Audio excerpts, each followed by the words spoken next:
Barakatah Yahweh, Barakatah Yahushai, Ba'ashem Rika Kodash, Barakatah. First and foremost, I want to give all praises, honor, and glory to Yahweh, Ba'ashem Yahushai. Double honors to the apostles and elders, great millstone that rule well, and peace and salutations to Yah came out there pushing this word and truth. This is the Brother Rai with another video. I'm going to be giving another update on the eventual battle in the Valley of Jehoshaphat, which is that Middle East area. And I'm going to be using an article from ZeroHedge.com titled, Russia to Send Advanced Aircraft Missiles to Syria, Warns Israel of Catastrophic Consequences. Israel continues ratcheting up its rhetoric this week in response to Russia's defense ministry signaling it will likely move forward in arming Syria with the advanced S-300 missile defense system, bringing both Israeli and Lebanese airspace to within targeting range of Syrian missiles. On Tuesday, Israeli Defense Minister Avigdor Lieberman said in unambiguous terms that his country would attack such missile sites should Russia move forward on supplying them. Lieberman told Israel's Ynet, "What's important to us is that the defensive weapons the Russians are giving Syria won't be used against us," and threatened further, "One thing should be clear, if someone fires on our planes, we will destroy them." So as we can see with Russia possibly sending these new missile defense systems to Syria, that's Gog being a guard unto these smaller nations.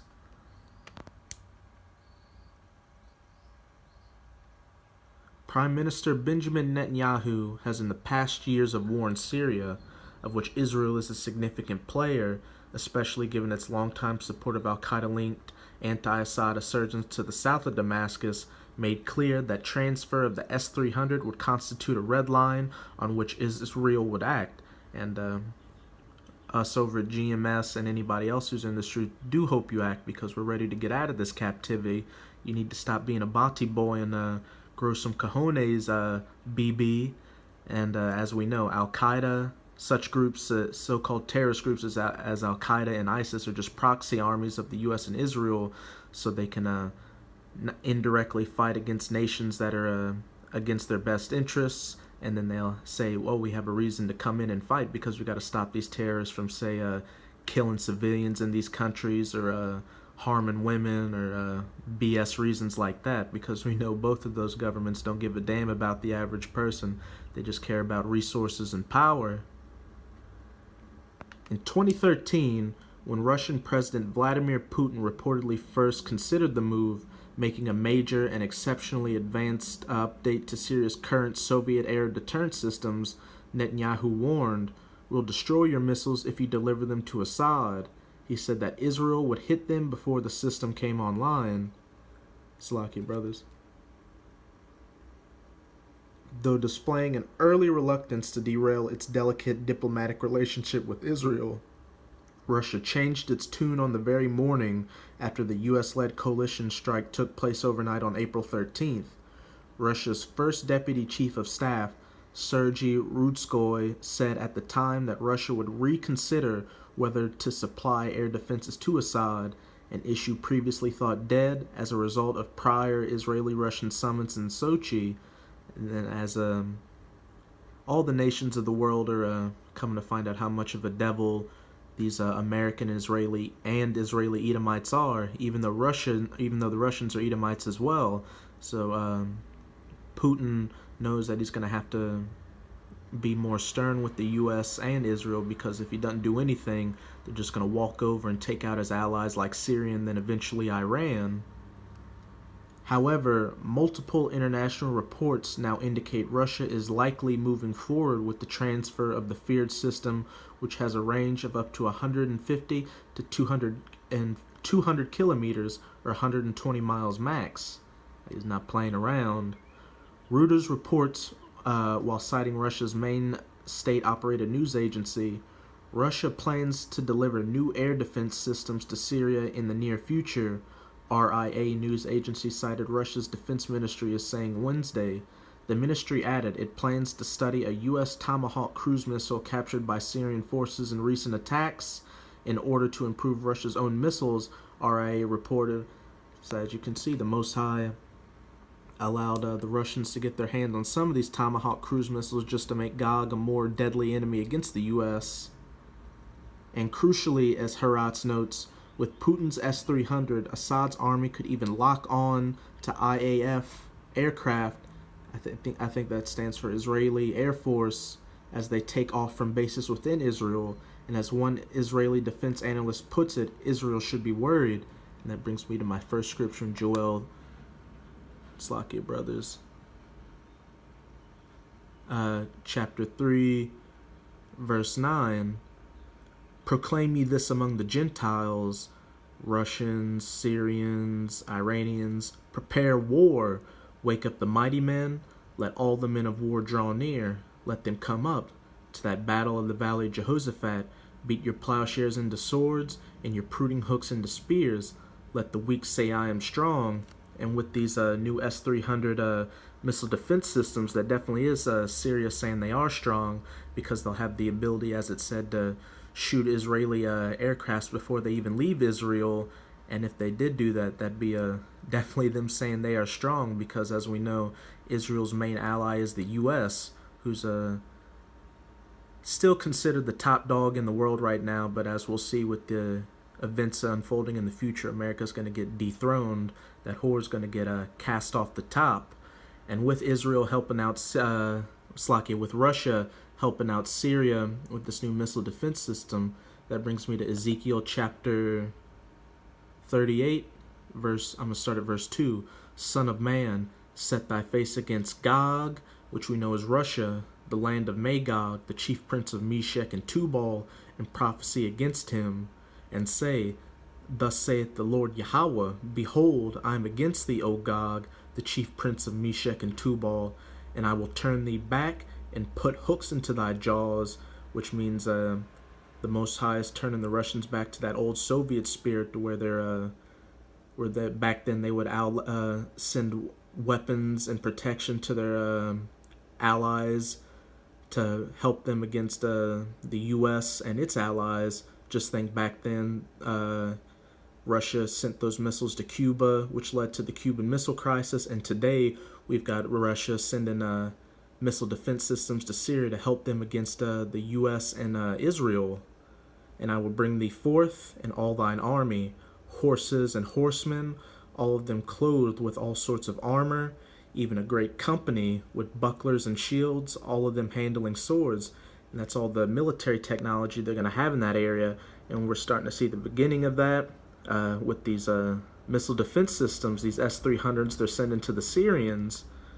Persia, which we know is Iran today, Ethiopia, and Libya with them, all of them with shield and helmet. Gomer, or Turkey, and all his bands, the house of Togarmah of the north quarters and all his bands, and many people with thee. Be thou prepared, and prepare for thyself, thou and all thy company that are assembled unto thee, and be thou a guard unto them. And we're seeing it's being a guard unto them, such as Syria, by sending them these S-300 missile defense systems. And we know that Syria is not only a ally of Russia, but an ally of Iran, which is Persia in this, which was known as Persia, Salakia. So if Israel starts bucking up and doing anything serious against Syria, for instance, which they've been doing in the past by, as it said, attacking Syrian military installations, which they've killed some Iranians as well in such a strike. Say they do a very significant one that drags Iran into a war with Israel. By default, that would drag in Russia on Iran's side, and also drag in the U.S. on Israel's side, all leading to that battle in the Valley of Jehoshaphat.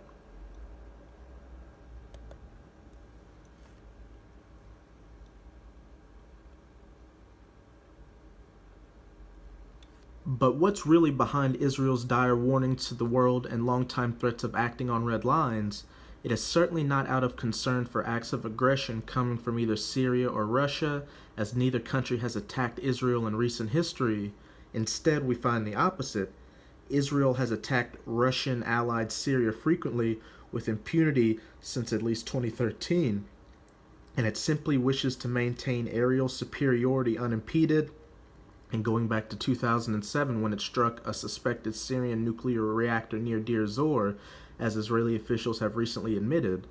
Last summer, the head of Israel's Air Force for the first time openly acknowledged nearly 100 IDF Israeli Defense Forces attacks on convoys and sites inside Syria over the course of the past 5 years. Perhaps a dozen more have occurred since then, with Syria only very recently retaliating against Israeli incursions, shooting down at least one Israeli F-16 jet near the Golan, and with these new S-300s, as it said, they'll be able to take them out before they even leave their base. Israel also reportedly participated in the U.S.-led missile strikes on April 13th in the hope of weakening the Syrian army's clear dominant trajectory over the armed insurgency, Salakia. And the reason Israel's in such a rush to get Syria out of the way is so they can eventually move on to Iran and destroy all their adversaries in the region, because Israel wants and also the U.S. want hegemony in the Middle East region so they can build their pipelines and control the oil and natural resources and such. All business in the end, though first and foremost it's through the will and prophecies of Yahweh Ba'ashem Yahushai. Indeed, in spite of over 100 unprovoked Israeli attacks, Assad has not taken the bait of an Israeli desire for escalation for years now, and no matter how much Assad wants to avert getting into a direct war with Israel, which by default would drag in the U.S., it's not going to happen. The Most High is going to put the situation to where there's going to be that war. While pro-government Syrians have themselves at times complained about Israel's seeming ability to strike inside sovereign Syrian territory with impunity, Assad appears to be operating with the long game in mind of survival now, retaliation later. It was clear starting in 2013 that Israel's semi-frequent strikes on largely non-strategic targets were more about provocation. Should Damascus lob missiles back in Israel's direction, Netanyahu would launch an all-out assault while Syria was at its weakest in the midst of a grinding and externally funded al-Qaeda insurgency. Again, this is what Israel wants. They want hegemony in the region. Which brings me to a favorite of mine, Jeremiah 49, verse 20. Slakia, brothers, Satan mess with my computer again. Therefore, hear the counsel of Yahweh that he hath taken against Edom, the Edomites, the so-called white race, and his purposes that he hath purposed against the inhabitants of Teman. Surely the least of the flock, those Gutterat Amalekites in the state of Israel, shall draw them out, the U.S. Edomites as well as other Edomite groups. Surely he shall make their habitations desolate with them. And as it just said in that article, Israel is trying to provoke Syria into retaliating against them so they can go to war. And we know that if Syria goes into a direct war against Israel, that's going to drag in the U.S. and, as it says, shall draw them out. And you're going to see it's going to drag in Iran and Russia and such, which is going to lead to that battle in the Valley of Jehoshaphat, World War III, the Battle of Armageddon, which we hasten happens as quickly as possible. Concerning Syria's current missile defense deterrent capabilities, though contested among analysts, Syria's over 30-year-old current deterrent system appears to have performed well, likely stunning the West and neighboring Israel, which itself played a part in the coalition attack, as it reportedly shot down 71 out of the 103 cruise missiles according to official Russian and Syrian government sources. Russia this week has offered proof that its version is correct, over and against Pentagon claims that not a single Tomahawk was shot down. So just look right there. They had a 30-year-old system that had a high success rate, so imagine how much more when they have these current Russian S-300s, just going to show that the Most High is on the side of these Russians and Syrians and Iranians, because the Most High is ready to take down American Mystery Babylon. Israeli military analysts are now themselves quite open about the end goal here. It is all about Israel's aim of maintaining the capability to do whatever it wants in Syria without repercussions, whether international censure or domestic pushback against the Likud establishment. One can look no further than the centrist Jerusalem Post, whose deputy managing editor Tova Lazaroff is unusually candid regarding Israeli aims while citing an Israeli general. Israel fears the S-300